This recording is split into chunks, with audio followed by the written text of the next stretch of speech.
চুলে দুধ উঠানো আছে। এখন ওই দুধের সাথে একটু গরম মশলা দিব, তেজপাতা, তারপরে হচ্ছে চিনি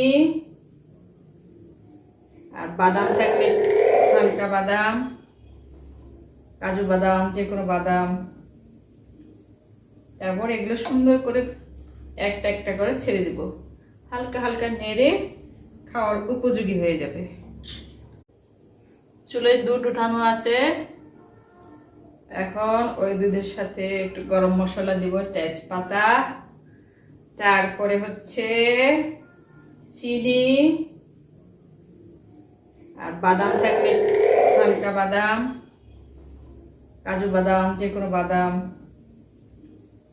তারপর এগুলো সুন্দর করে একটা একটা করে ছেড়ে দিব, হালকা হালকা নেড়ে খাওয়ার উপযোগী হয়ে যাবে।